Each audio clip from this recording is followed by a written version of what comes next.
Hello friends, welcome back to study with Vimal classes में आपका हार्दिक स्वागत है। आज के इस वीडियो के अंदर हम बात करेंगे सीबीसी रिपोर्ट के बारे में, यानी कंप्लीट ब्लड काउंट। जब एक डॉक्टर आपको सीबीसी का टेस्ट करवाते हैं तो उस टेस्ट के बाद में जब आपके हाथ में रिपोर्ट आती है तो उस रिपोर्ट के अंदर बहुत सारे पैरामीटर होते हैं। उन पैरामीटर का क्या मतलब होता है, उन पैरामीटर क्या नॉर्मल रेंज होती है, उनकी क्या क्लिनिकल इंपॉर्टेंस होती है, उन सभी चीज़ों के बारे में आज के इस वीडियो के अंदर हम डिटेल में पढ़ने वाले हैं। तो चलिए शुरू करते हैं कि सीबीसी की रिपोर्ट को कैसे पढ़ा जाता है।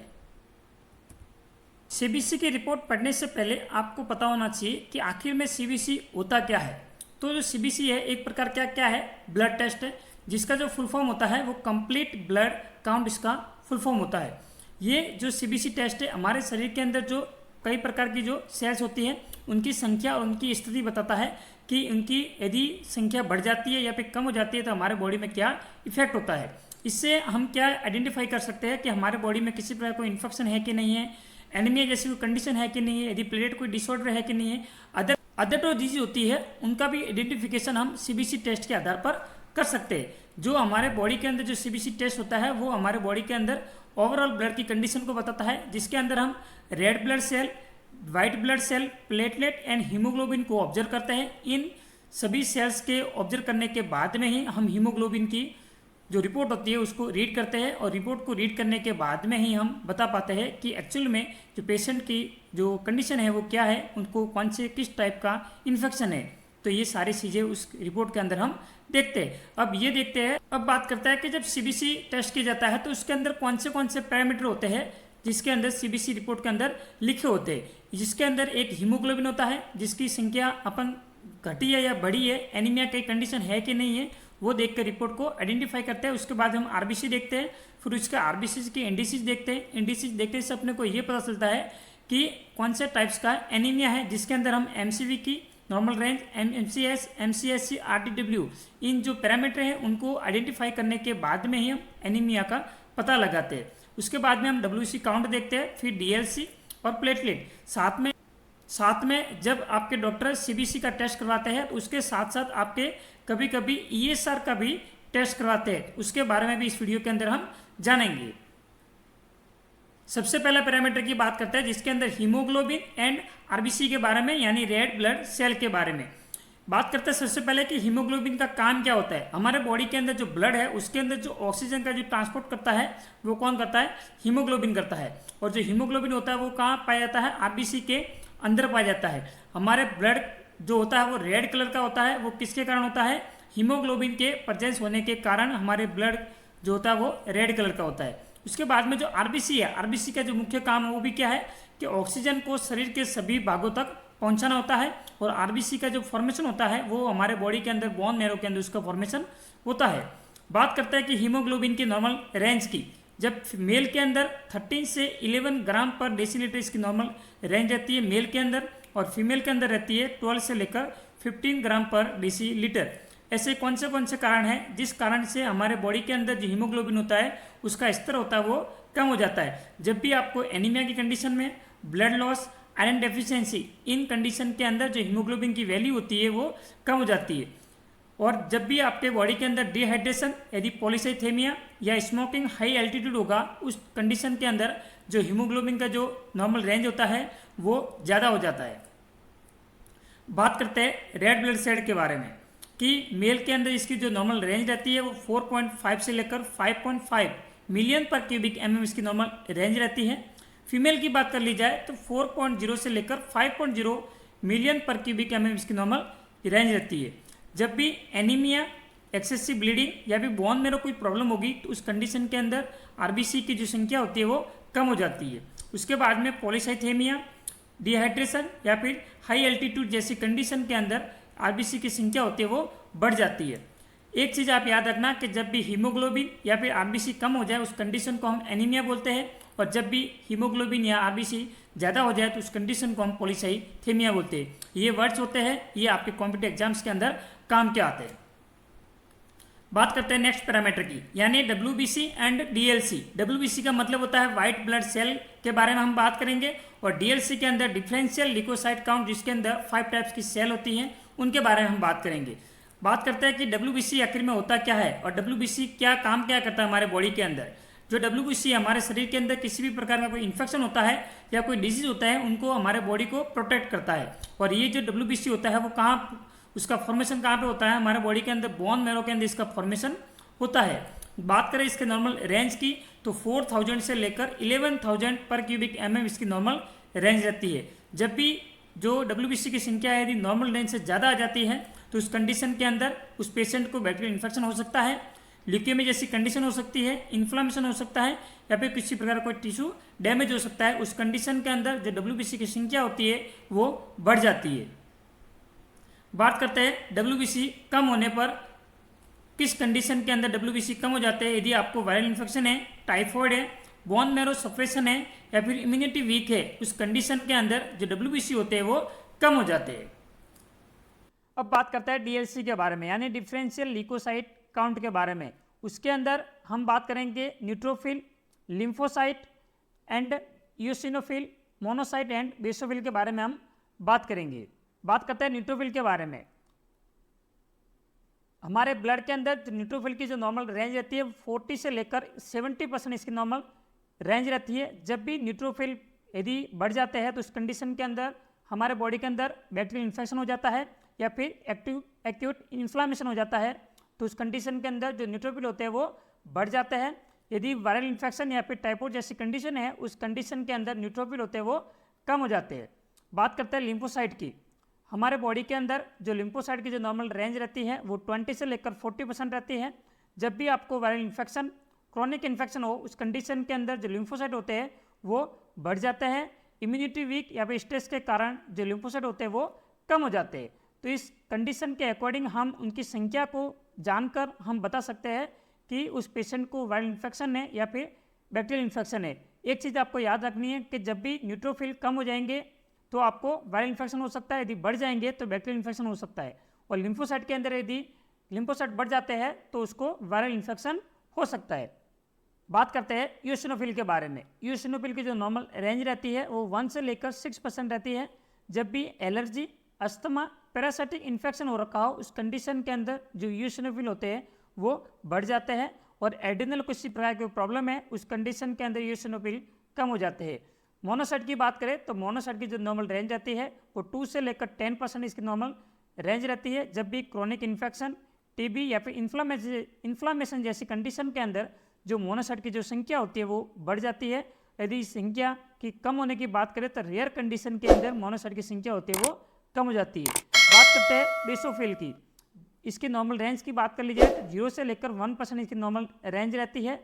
एलर्जी एंड ल्यूकेमिया जैसी कंडीशन के अंदर जो बेसोफिल की संख्या होती है वो बढ़ जाती है और रेयर कंडीशन के अंदर इसकी संख्या कम हो जाती है। तो ये हमने देखा कि DLC के बारे में, यानी डिफरेंशियल ल्यूकोसाइट काउंट के बारे में। इससे हमको पता चलता है कि किसी भी पेशेंट के अंदर जो WBC की संख्या है और जो डिफरेंशियल काउंट की संख्या है यदि वो बढ़ जाती है या घट जाती है तो कौन सी कंडीशन हो सकती है।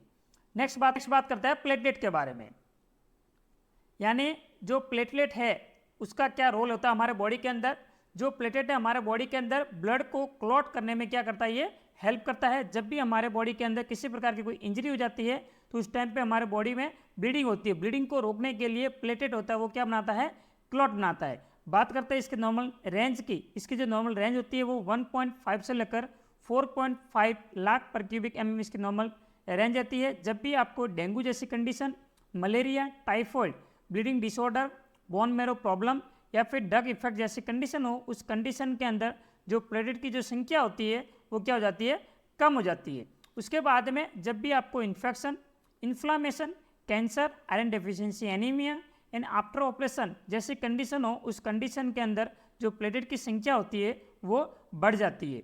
तो ये क्या है कि पैरामीटर को देखने के बाद में ही उनकी संख्या, उनकी नॉर्मल रेंज देखने के बाद में हम उसी कंडीशन को आइडेंटिफाई कर सकते हैं कि किस कंडीशन के कारण इनकी रिपोर्ट के अंदर जो वैल्यू होती है वो अब नॉर्मल आती है।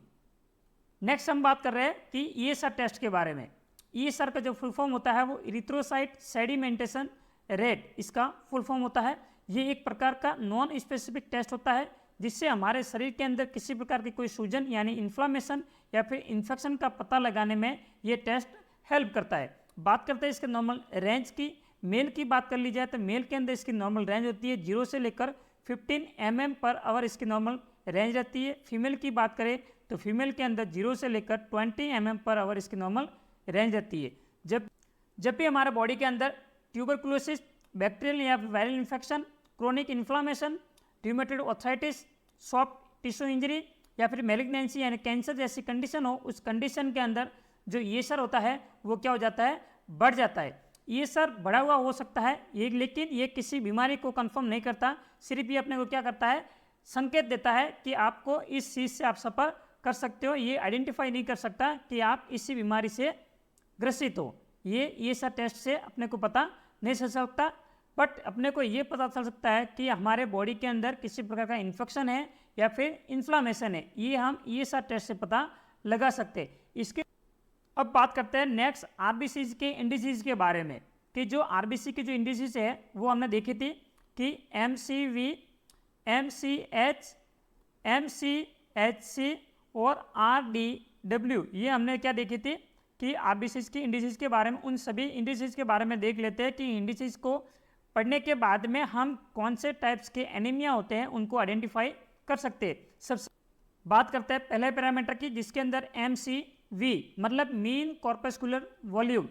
ये जो मीन कॉर्पस्कुलर जो वॉल्यूम है वो क्या बताता है, हमारे बॉडी के अंदर जो आरबीसी है उनके साइज को बताता है। और इसका जो हम इसको जो लिखते हैं कौन से यूनिट में लिखते हैं, FL यानी फेम्टोलीटर। इसकी जब नॉर्मल रेंज लिखी जाती है तो फेम्टोलीटर के अंदर इसकी नॉर्मल रेंज लिखी जाती है। उसके बाद में बात करें इसकी नॉर्मल रेंज की तो 80 से लेकर 100 फेम्टोलीटर इसकी नॉर्मल रेंज रहती है। जब भी यदि 80 से कम हो जाता है MCV तो उस टाइम पर हमारे बॉडी के अंदर माइक्रोसाइटिक एनीमिया जैसी कंडीशन होती है।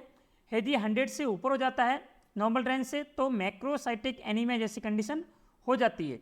बात करते हैं MCH के बारे में, यानी इसका जो फुल फॉर्म होता है वो होता है मीन कॉर्पस्कुलर हीमोग्लोबिन।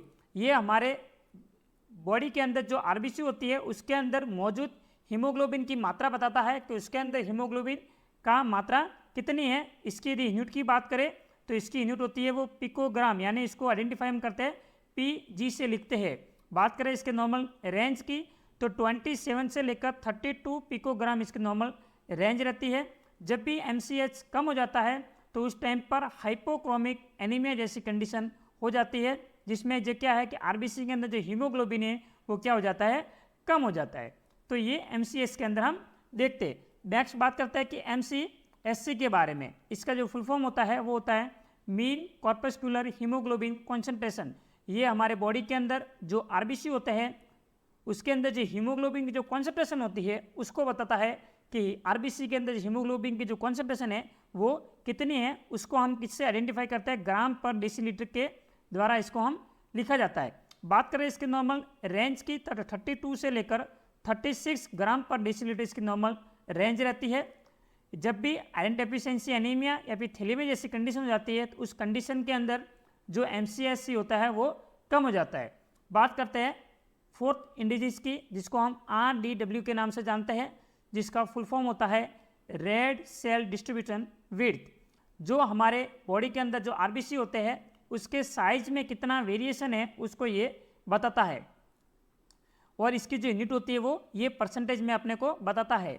बात करें इसका नॉर्मल रेंज की तो 11 से लेकर 15% इसकी नॉर्मल रेंज रहती है। और ये जब भी आयरन डेफिशिएंसी एनीमिया या फिर मिक्स्ड एनीमिया बढ़ता है उस कंडीशन के अंदर जो RDW होता है वो भी बढ़ जाता है।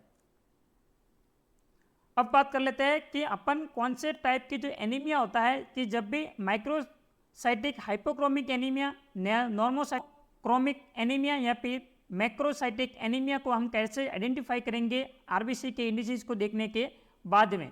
जब भी हमारे बॉडी के अंदर जो MCV है वो यदि 80 से कम है और ये MCH यदि 27 से कम है और MCSC यदि 32 से कम है और जो RDW है यदि वो 15 से ज़्यादा है, उस कंडीशन के अंदर माइक्रोसाइटिक हाइपोक्रोमिक एनीमिया आपको हो सकता है। और उस कंडीशन के अंदर आपको आयरन डेफिशिएंसी या फिर थैलेमिया जैसा मुख्य कारण बन सकता है। जब भी आपके बॉडी के अंदर एक्यूट ब्लड लॉस या फिर क्रॉनिक कोई डिजीज है तो उस कंडीशन के अंदर जो MCV, MCH, MCSC और RDW इनकी जो संख्या होगी सब कुछ नॉर्मल होगा। उस कंडीशन के अंदर उसको जो एनीमिया किस टाइप का होगा, नॉर्मोसाइटिक नॉर्मोक्रोमिक एनीमिया उसको हम कह सकते हैं। और जब भी हमारे शरीर के अंदर विटामिन B12 की डेफिशिएंसी या फिर फोलेट की डेफिशिएंसी हो, उस कंडीशन के अंदर जो MCV होता है वो बढ़ा हुआ, और जो MCH नॉर्मल या बढ़ा हुआ या फिर MCSC नॉर्मल या कम और RDW यदि बढ़ा हुआ है तो उस कंडीशन को हम बोलते हैं मैक्रोसाइटिक एनीमिया बोलते हैं। या फिर आप इस तरीके से भी याद कर सकते हो कि जब भी हीमोग्लोबिन कम हो रखा हो तो आपको दिमाग में ये एक चीज आना चाहिए कि यदि हीमोग्लोबिन कम है नॉर्मल रेंज से तो उसको क्या हो सकता है, एनीमिया हो सकता है। यदि WBC ज़्यादा हो गए तो यानी उसको इन्फेक्शन हो सकता है। यदि प्लेटलेट कम हो गए हो यानी उसको ब्लीडिंग का रिस्क है। जब भी न्यूट्रोफिल यदि बढ़ गए हो तो तब हम क्या मान सकते हैं कि उसको बैक्टीरियल इन्फेक्शन हो सकता है। यदि लिम्फोसाइट बढ़ गए हो तो उसको वायरल इन्फेक्शन हो सकता है। यदि यूसिनोफिल बढ़ गए हो तो उसको एलर्जिक या फिर पैरासाइटिक इन्फेक्शन हो सकता है। और जब भी MCV घट गया हो तो उसको हम माइक्रोसाइटिक एनीमिया कह सकते हैं। और जब भी MCV बढ़ गया हो तो उसको हम मैक्रोसाइटिक एनीमिया कह सकते हैं। इस प्रकार से जो पैरामीटर होते हैं CBC रिपोर्ट के अंदर उसको हम आइडेंटिफाई करके पेशेंट की जो ओवरऑल जो कंडीशन होती है उसको हम बता सकते हैं कि आखिर में पेशेंट को किस प्रॉब्लम से वो सफ़र कर रहा है। तो दोस्तों आज के वीडियो के अंदर हमने क्या देखा कि हीमोग्लोबिन के बारे में, कि हीमोग्लोबिन की जो वैल्यू कम हो जाती है तो उस कंडीशन को हम एनीमिया बोलते हैं। यदि बढ़ जाती है तो उस कंडीशन को हम पॉलीसाइथेमिया बोलते हैं। जब भी हम RBC का काउंट के बारे में देख लिया, उसके बाद में RBC के जो इंडिसेस है उसके बारे में देख लिया, जिसके अंदर हमने MCV, MCS, MCSC, RDW के बारे में देख लिया। इन इंडिसेस के बाद में ही हम जो एनीमिया का टाइप्स है उसको हम आइडेंटिफाई कर सकते हैं। बाद में हम देख लिया कि WBC काउंट के बारे में, कि हमारे बॉडी के अंदर WBC क्या करता है, उससे कौन से टाइप्स होते हैं, उन टाइप्स के आधार पे हम उसके इन्फेक्शन को कैसे पता लगा सकते हैं। कि जब भी न्यूट्रोफिल बड़ा हो जाता है, बढ़ जाता है तो उस टाइम के अंदर जो बैक्टीरियल इन्फेक्शन हो जाता है। यदि लिम्फोसाइट बढ़ जाते हैं तो उस कंडीशन के अंदर जो इन्फेक्शन है वो वायरल इन्फेक्शन हो जाता है। उसके बाद में प्लेटलेट काउंट के बारे में हमने पढ़ा कि प्लेटलेट काउंट जब भी कम हो जाते हैं तो उसमें डेंगू जैसी कंडीशन हो जाती है, फिर ब्लीडिंग रिस्क रहता है।